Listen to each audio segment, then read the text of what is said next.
일상에 바쁜 여러분들을 대신해서 지식과 인사이트를 정리해드리는 매일 독서 매일 인사이트입니다.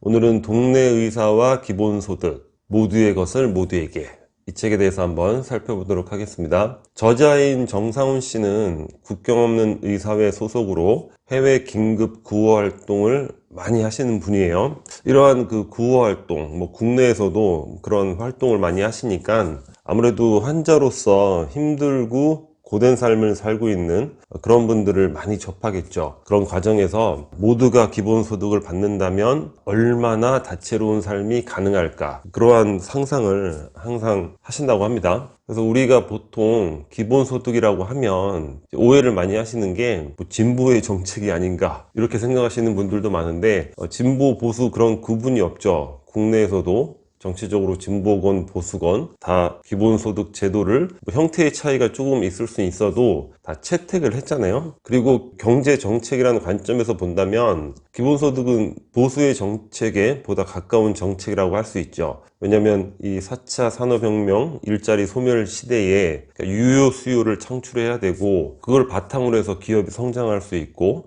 또 국내의 어떤 자산 가격이라는 것도 사회가 유지 존속할 때 그런 자산 가격도 유지가 되는 거잖아요. 과거에 미국의 자동차왕 헨리 포드가 노동자의 급여를 몇 배 올리고 주 5일 근무를 최초로 실행을 했잖아요. 아니, 왜 노동자를 위해서 그렇게 선심을 쓰나? 그런 게 아니라 급여가 올라야지만 자동차를 살 수 있는 사람이 많아진다. 그러니까 결국에는 기업의 성장이 그러한 것들에 바탕을 두고 있다. 그런 개념으로서 헨리 포드가 그런 정책을 실시한 거죠. 그러니까 경제 정책으로서 본다면 기본소득도 그런 관점에서 바라볼 수 있는데, 이 책에서는 단순한 경제 정책이 아니라 그 이상으로 인간의 삶의 근본을 바꿀 수 있는 그런 큰 가능성이 있는 그런 제도로서 기본소득을 이야기를 하고 있습니다.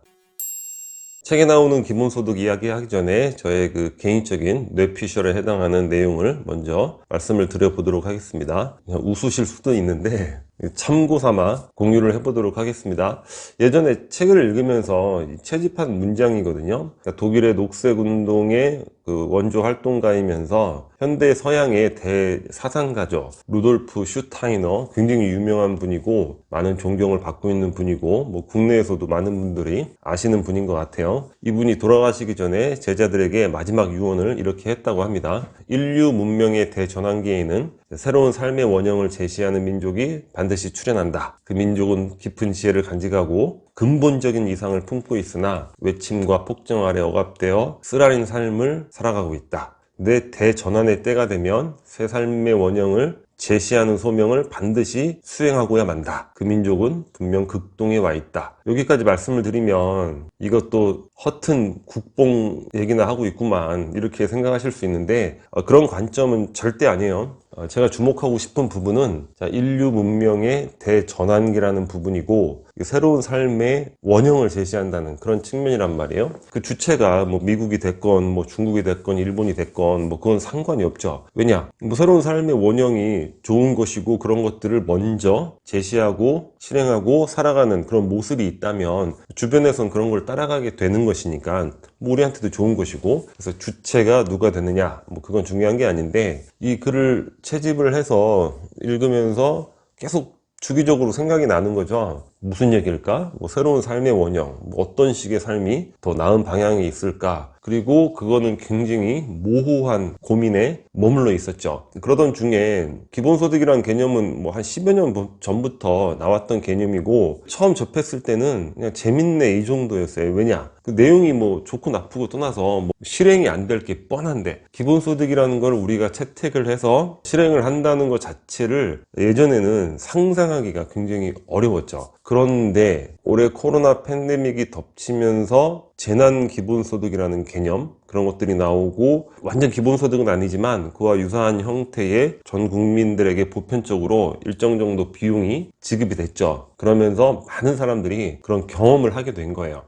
괜찮네? 이런 느낌들 많이 공유를 하시는 것 같고, 그러니까 지금은 그게 어떤 형태가 되느냐, 그게 문제지, 기본소득 자체를 제도로서 채택하는 거는 굉장히 그 개연성이 높은 그런 상황에 와 있잖아요. 그러면서 예전에 채집해놨던 이 글이 계속 떠오르는 거예요. 지금 사실 인류 문명의 대전환기라고 할 수 있죠. 뭐 인공지능, 뭐 로봇, 이게 다 컴퓨터의 비약적인 발전에 힘입은 건데, 이건 앞으로도 계속 또 발전하니까 지금보다 더 빠른 속도로 이러한 변화가 일어난단 말이죠. 굉장한 대전환기죠. 인간이 이제까지 나름대로 자신의 어떤 일을 통해서 먹고 살고 함께 생활하고 그랬는데, 그럴 수 있는 영역이 급격하게 푹 줄어드는 그런 대전환기인데, 그 속에서 새로운 삶의 원형, 그것이 바로 이러한 기본소득이 될 수 있지 않을까, 그런 생각이 저 개인적으로 많이 들고 있습니다. 대전환기에 공멸이냐 공생이냐, 이런 선택을 우리가 해야 할 때가 올 것이고, 기존의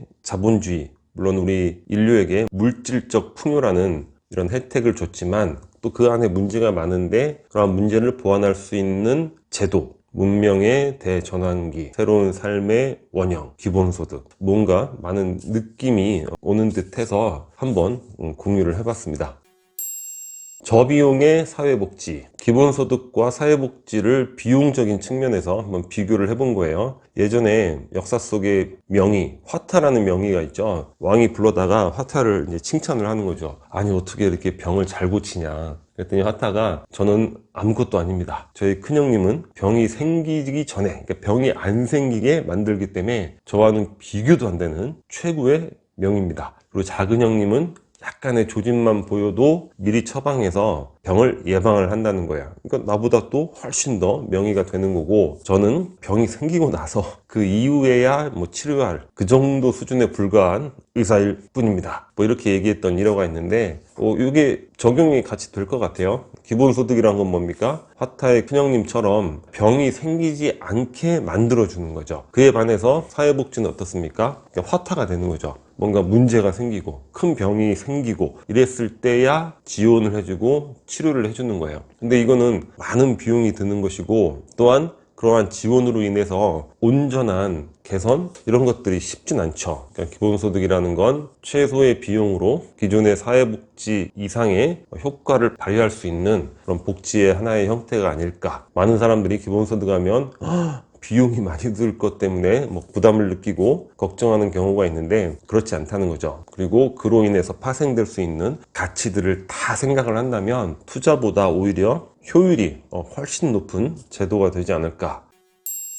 기본소득으로 일을 하지 않을 것이다, 이런 걱정을 하시는 분들이 많은 것 같아요. 근데 기본소득이라는 건 정말 기본적인 수준이 되는 거죠. 특히나 우리나라 같은 상황에서 기본소득을 채택한다, 그 비용이 과히 높은 수준은 아닐 것 같아요. 국민 정서상 뭐 그렇게 높은 수준의 금액을 정하기는 어렵지 않을까. 그래서 뭐 예를 들어서 월 30만 원이다, 그걸로 일을 하지 않고 생활을 한다, 불가능하죠. 그러니까는 이거는 원천적으로 가능하지 않는 개념이 되는 것이고, 이게 조금 더 올라간다 하더라도 그 소득만으로 생활을 한다는 거는 어려운 일이 되겠죠. 또 하나는 인간에 대한 이해력인데, 인간의 욕망이 그렇게 단순하지가 않잖아요. 우리가 20평 살면 30평 살고 싶고, 30평 살면 더 노력을 해서 40평 살고 싶은 건데, 뭐 기본소득 조금 지원받는다고 그래서 그걸로 만족하고 일을 하지 않는다. 물론 이런 경우도 뭐 100명에 한 분 정도는 있을지 모르겠지만,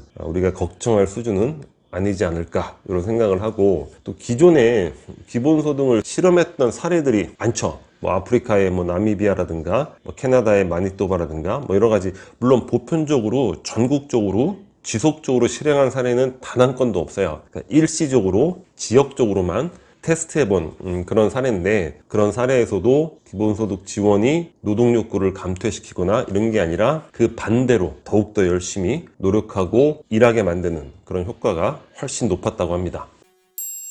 선별복지와 기본소득, 기본소득을 반대하시는 분들이 기존의 선별복지를 더 강화해 나가자, 이런 주장을 많이 하시는데, 선별복지에는 사실 함정이 많이 있죠. 뭐냐면 예를 들어서 생계급여를 60만 원을 지원받아요. 근데 본인이 시간제 일을 열심히 해서 한 80만 원 정도를 벌 수 있거든요. 80만 원을 벌면 생계급여 60만 원이 안 나옵니다. 그러면 차액이 20만 원이죠. 솔직히 이야기해서 20만 원 그 차액을 벌기 위해서 80만 원어치의 노동을 하지는 않죠. 그렇기 때문에 선별복지는 노동욕구를 진짜 감퇴시키는 거죠. 우리 고용보험도 마찬가지잖아요. 고용보험을 받는데 다른 소득이 발생하면 고용보험 지급이 안 된다거나 비용이 굉장히 줄어들거나, 그러니까 아예 그냥 일을 안 하는 거죠. 고용보험료 받을 때는 그냥 휴가다 뭐 이런 식으로. 근데 이 선별복지 이외에도 이런 그 함정에 빠지는 세금 지원들이 굉장히 많단 말이에요. 근데 그 효과는 사실 제한적인 경우가 많은데, 우리가 그런 부분들만이라도 잘 개선을 해나간다면 기본소득 재원 기본적인 수준에서 만드는 것은 그렇게 어려운 일이 아니라고 많은 전문가들이 이야기하는 걸 들은 것 같아요. 기본소득은 일을 한다고 해서 뭐 그 차익이 제공되고 그런 게 아니죠. 그러니까 기본소득에 개인 노동소득이 있으면 그걸 플러스해서 내 소득이 되는 거예요. 그러니까 생계급여 60만 원에 80만 원이면은 60만 원이 지급되는 게 아닌 게 아니라 플러스해서 140만 원이 되는 거니까 사회생활에 더 적극적으로 참여할 동기를 제공한다. 이렇게 보시면 될 것 같습니다. 현실적으로 선택할 수밖에 없는 제도. 아직까지는 일자리 감소라는 게 우리 전체 공동체의 삶을 거의 파괴할 정도의 그 수준까지는 도달해 있지 않죠. 하지만 서서히 다가가고 있단 말이에요. 우리가 밖에서 외부에서 활동할 때는 다 그냥 멀쩡하게 생활을 하니까 다들 힘든 거 티를 안 내고 뭐 다 견디면서 지내는가 보다 이렇게 하는데, 실제 많은 사람들을 만나보면 그 내상의 수준들이 심각한 경우를 굉장히 많이 보게 돼요. 근데 지금도 이러한데 앞으로는 더욱더 빠르게 일자리가 감소된다. 문명의 대전환기, 로봇, 인공지능, 인간은 필요 없다. 이런 개념이 된다면 과연 우리 공동체가 정말 평화롭게 유지될 수 있을까? 이런 부분들을 심각하게 고민을 해봐야 될 것 같습니다. 그리고 일자리의 수를 유지할 수 있는 방법이 결국에는 일자리가 줄어드는 건 명약 관화한 거니까 노동시간을 단축시키고 그만큼 또 급여가 감소될 수밖에 없는 거죠. 그런 부분들이 기본소득으로 보충이 될 수 있다는 측면, 그러니까 일자리의 기회, 숫자를 늘려가면서 유지할 수 있는 하나의 방편이 기본소득이 될 수 있다. 이런 관점도 우리가 눈여겨봐야 될 것 같습니다. 기타 사회 문제 간단하게만 몇 개만 볼게요. 인구의 급격한 감소, 대한민국이 2100년이면 없어진다고 유엔 보고서에서 가장 먼저 소멸할 나라 넘버원 대한민국 이런 이야기들이 있는데, 인구의 급격한 감소, 사실 문제는 문제죠. 근데 이 부분에 대해서 우리가 정해진 미래에서도 살펴봤지만 출산율, 그러니까 결혼을 한 커플에 있어서의 그 출산율 자체가 낮아지는 그런 게 결정적인 요인이 아니라 비혼, 그러니까 혼인을 하지 않는 이런 게 결정적 이유가 되는 거죠. 근데 왜 안 하겠습니까? 삶에 희망이 없기 때문에 그런 거죠. 내가 살아보니 이렇게 고달프고 힘든데 이 새로운 생명을 낳아서 이 세상에 던져놓을 수 있는 것인가? 이렇게 또 생각을 하는 것이고, 남자들의 경우에는 가장으로서의 내가 어떤 한 가정을 이끌어갈 수 있는 경제적 능력이 있을까? 일자리가 없으니까 어떻게 됩니까? 깊은 회의감에 빠지는 거죠. 그러니까 자신감이 결여되면서 결혼을 또 포기하게 되는 거고, 여성 같은 경우에는 또 너무나 많은 것들을 또 희생해야 된다. 이런 부분들이 있는 거죠. 이러한 여러 가지 부분들에 있어서 기본소득이 문제를 해결할 수 있는 데 있어서 굉장히 큰 도움이 되겠죠. 또 불안이나 우울 등 심각한 병리현상, 아까 말씀드렸듯이 겉으로 표시는 안 해도 깊은 내상을 간직한 그런 분들 많다고 했잖아요. 이런 불안, 우울감 굉장히 심각하죠. 우리 사회가 그렇지 않습니까? 난 꿈이 있어요. 이런 것들이 통용되지가 않죠. 무슨 꿈 같은 소리 하고 앉아서 너에게 주어진 과제를 열심히 해나가야지 청년들의 좌절감이라든가 삶의 의미를 잃어버린다거나, 이건 청년의 문제가 아니라 중년, 노년들 다 마찬가지잖아요. 너무나 표준화되어 있는 그런 삶을 강요받기 때문에, 물론 불안이나 우울이 모두 그런 원인은 아니지만 이런 걸로 인한 여러 가지 병리 현상들이 많이 생긴단 말이에요. 기본소득에 관한 여러 책이 있지만 이 책이 뭔가 좀 다른 면은 경제정책으로서의 기본소득에 대해서 논리적으로 어떤 측면을 부각하고 설명하는 게 아니라 삶의 가능성 측면에서 보다 나은 삶 이런 것도 있겠지만 보다 다채로운 삶, 그러니까 누구도 행복하지 않는 지금 이러한 모습이 아니라 누구나 행복할 수 있는 그런 삶을 상상하는 것, 무엇으로? 기본소득으로. 그런 측면에서 이 책이 나름의 특징이 있지 않은가, 이런 생각을 해봤습니다. 이상 기본소득에 대해서 몇 가지 저의 뇌피셜을 포함해서 사항을 살펴봤는데, 중요한 개념은 지금 현재를 우리가 어떤 관점에서 바라보느냐, 그게 중요할 것 같아요. 문명의 대전환기인가, 그리고 우리에게 새로운 삶의 모습이 필요한가, 그리고 아까 말씀드렸던 그런 민족이 정말 극동에 있고 근본적인 이상이 있다면, 그게 또 스토리가 이어져서 근본적인 이상이 우리의 홍익인간 이상일 수도 있잖아요. 널리 인간을 이롭게 한다. 여튼간에 뭐 그게 누가 어떤 집단이 주체가 되었건 인류에 대한 근본적인 이상이 새로운 삶의 원형으로 제시되어서 우리의 삶이 보다 다채롭고 보다 행복해질 수 있다면 좋지 않을까. 저도 상상을 많이 해보게 됩니다. 자, 오늘 영상은 여기서 마치도록 하겠습니다. 여기 캐리커처가 구독 버튼이고요. 구독과 좋아요 많이 부탁드리겠습니다. 감사합니다.